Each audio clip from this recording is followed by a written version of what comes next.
வருஷம் 1970 தமிழ்நாட்டில் இருக்க ஒரு சின்ன கிராமப்புற பகுதியில் பொதுமக்கள் பண்டிகையை ரொம்ப சந்தோஷமா கொண்டாடிட்டு இருந்தாங்க. கிராமத்துல ஒரு குறிப்பிட்ட பகுதியில மட்டும் சத்தம் ரொம்ப அதிகமா இருந்தது. எதனால அந்த அளவுக்கு சத்தம் வந்ததுன்னா, ஒரு மெஜிஷியன் பொதுமக்கள் கிட்ட தன்னோட மேஜிக் ட்ரிக்ஸை காட்டிக்கிட்டு இருந்தாரு. அந்த சமயத்துல வானத்திலிருந்து வந்த ஒரு எரிக்கல் வேகமா கிராமத்தை கடந்து வெளியே போய் விழுகுது. இந்த நிகழ்வை மெஜிஷியன் நோட் பண்றாரு. இவரோட பேரு விஜய். இனிமே இவரை விஜய்னு கூப்பிடுவோம். இந்த எரிக்கல் விழுந்த இடம் 3 கிராமத்துக்கும் பொதுவான ஒரு பகுதி. எரிக்கல் விழுந்த தாக்கத்தை 3 கிராமத்தை சேர்ந்த ஊர் மக்களாலையும் உணர முடிஞ்சது. அது ஒரு எரிக்கல்னு கேள்விப்பட்டதும் 3 கிராமத்தை சேர்ந்த ஊர் தலைவர்களும் தங்களோட தனிப்பட்ட முடிவை யோசிக்கிறாங்க. கிராமத்துல மேஜிக் ஷோ பண்ணிக்கிட்டு இருந்த விஜய் அந்த எரிக்கலை பத்தி தெரிஞ்சுக்கணும்னு முடிவு பண்றாரு.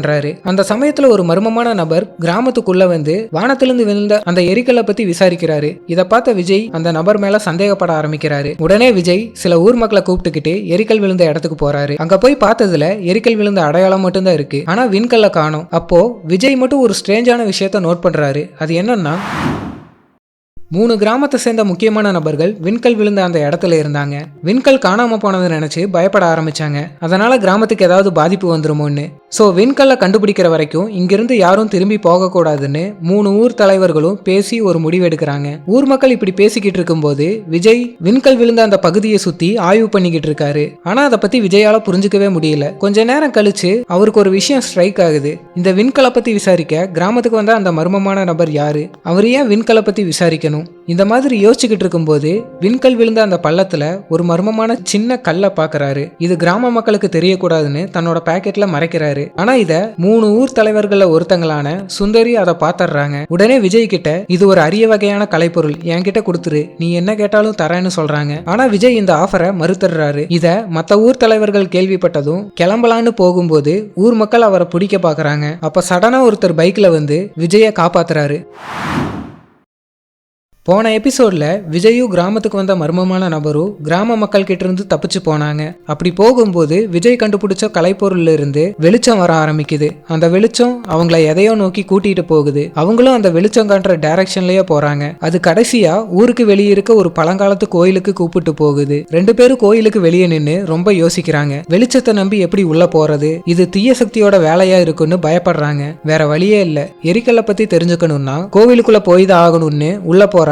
அப்பதான் விஜய் அந்த மர்மமான நபர் கிட்ட, உங்க பேர் என்ன, எரிக்கல்ல பத்தி ஏன் கேக்குறீங்க, எரிக்கல் மேல ஏன் இவ்வளவு ஆர்வம்னு கேக்குறாரு. அதுக்கு அந்த நபர், என் பேரு ரவி, இப்போதைக்கு அதை மட்டும் தான் சொல்ல முடியும்னு சொல்றாரு. 2 பேரும் கோவிலுக்குள்ள வந்துட்டாங்க. கல்லோட வெளிச்சம் ரொம்ப பிரகாசமா மாறுது. விஜய்க்கும் ரவிக்கும் ஒண்ணுமே புரியல. திடீர்னு விஜய் கிட்ட இருந்த கல் வைப்ரேட் ஆக ஆரம்பிக்குது.